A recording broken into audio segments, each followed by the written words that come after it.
월요일 아침에 갑자기 대형 유전이 발견됐다는 초대형 뉴스가 떠서 대한민국이 깜짝 놀랐습니다. 자, 안덕근 산업자원부 장관 모시고 오늘 발표와 관련된 이야기 좀 여쭤보도록 하겠습니다. 자, 안 장관님, 오늘 발표한 배경이 있습니까?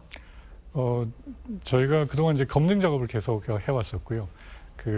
지난주에 이제 대통령실하고 계속 협의를 하면서 저희가 어느 정도 확신이 들었고, 그래서 제가 어제 대통령님께 대면 보고를 드렸습니다. 그래서 지금 저희로서는 물리 탐사 단계에서는 확신이 굉장히 높은데, 이게 워낙 탐사 비용이 많이 들기 때문에 대통령님께서 승인을 해주시면 저희로서는 이 탐사를 할 만한 가치가 있습니다라고 보고를 드렸고, 어제 최종적으로 승인을 해주셔서 오늘 대통령님께서 국민들께 이제 그 소식을 알리게 됐습니다. 네. 자, 그런데 시추 성공 확률이라는 게 있던데 여기 20%라고 해요. 그럼 나머지 80%는 실패할 확률도 있다, 이렇게 봐야 되지 않겠습니까? 근데 이 정도로도 충분히 발표할 만한 겁니까? 그렇습니다. 이 심해의 유전을 발견하는 그 업계 지금 관행으로 보면 약 한 12% 정도 성공 확률이 있으면 대부분 개발을 하는 걸로 지금 되어 있습니다. 지금 금세기 최대 발견이라고 하는 가야나의 심해 광구 같은 경우에는 사실 초창기에는 한 6% 확률이었는데 심층 분석을 해가지고 한 16% 정도 성공 가능성이 있다라고 판단을 하고 들어가서 초대형 대박을 터뜨린 케이스가 되어 있는데요. 네. 지금 저희는 지금 7개 유망 광구를 발견을 해놨는데, 그중에 가장 덩어리가 큰 광구가 한 19%, 20% 정도의 성공 가능성을 좀 보고 있고, 충분히 저희가 한번 탐사를 해볼 만한 가치가 있다고 보고 있습니다. 자, 그런데 오늘 아침에 이제 발표를 보면서 느낀 게 뭐냐면 박정희 대통령 시절에 7광구가 생각이 났단 말이죠. 그때도 나왔다고 그랬다가 흐지부지 그쳤단 말입니다. 그때와 지금의 차이는 뭐라고 설명하시겠습니까? 그 당시에는 이게 상당히 근해였었던 것 같고요.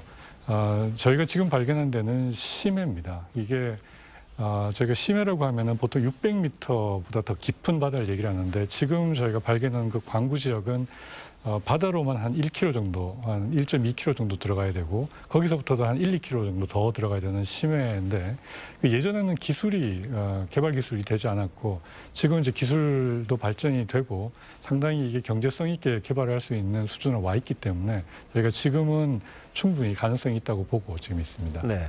자, 근데 이미 네티즌들은요, 뭘 찾았냐 하면 액트지오라고 이번에 이 탐사와 관련된 회사가 있지 않습니까? 유망하다고 발표했던. 그런데 믿을 수 있는 회사냐, 뭐 소규모 같다, 뭐 위성사진까지 내놓으면서 이거 어떻게 믿냐, 이렇게 이야기를 합니다. 어떻게 대답하시겠습니까?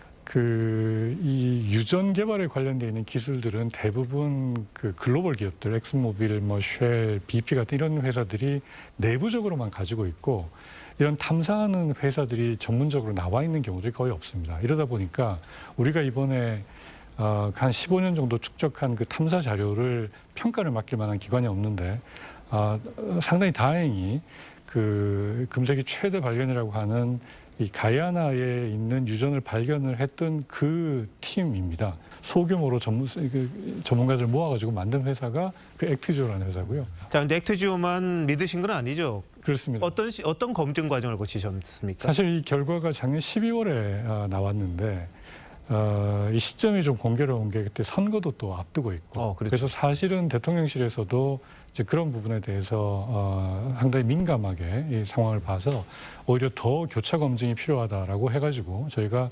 국내외 검증을 맡겼고요. 국내외 전문가들이 이걸 교차 검증에 들어가서 검증을 하는 기간이 한 4, 5개월 걸렸습니다. 그래서 내용을 정리해가지고 이제 대통령님께 보고를 하게 됐고, 그래서 대통령님께서 국민들께 바로 이 내용을 공개하게 됐습니다. 그러니까 복수의 검증을 거치셨다는 거잖아요. 네, 그렇습니다. 자, 근데 재원이 구멍 하나 뚫는데 1,000억이라고 이야기하더라고요. 그럼 재원은 어떻게 마련하실 거고, 또 이 과정에서는 뭐 메이저라고 할 수 있죠. 대형 글로벌 기업과 같이 할 수밖에 없는데 국부 유출이라든지 이런 우려는 없습니까? 저희가 아무래도 정부 재정 지원이 많이 필요할 거라고 보고 있고, 필요한 부분은 이제 해외 투자도 저희가 유치를 할 계획입니다. 근데 이 국부 유치라고 하는 것보다 사실 우리가 기술이 안 돼서 이걸 개발을 못하고 묵혀놓는 것보다는 그걸 개발을 할 수 있는 회사들과 같이 협업을 해가지고 이걸 개발을 해서 우리 자산으로 만들어내는 것이 필요하고 더 상업적으로 유리하게 만드는 게 필요합니다. 특히 지금 가장 이번 발견의 중요한 게 뭐냐면은 가야나 같은 경우에는 미개발 지역에서 이게 발견은 됐지만 주변에 수요처가 사실 없습니다. 그래서 이걸 개발해서 멀리까지 들고 나가야 되는데 지금 우리나라 같은 경우에는 전 세계에서 이 가스 수요가 가장 많은 한중일이 모여 있는 요 바로 앞바다에 나왔기 때문에 이 국내적으로도 에너지 안보에 엄청난 자산이 될 뿐만 아니라 활용 가능성이 굉장히 높은 상황입니다. 그래서 지금 해외에 많은 협업을 해서 투자를 같이 하고자 하는 수요는 많이 있을 거라고 보고 있고 저희가 그런 부분들 잘 활용을 해서 앞으로 개발을 하도록 할 예정입니다. 자, 그런데 한일 간의 문제는 없습니까? 이 배타적 경제 수역 안에 있는 겁니까? 어떻게 됩니까? 네. 이번에 발견된 곳 광구들이 아주 운 좋게 이 배타적 경제 수역 완전히 안에 들어와 있습니다.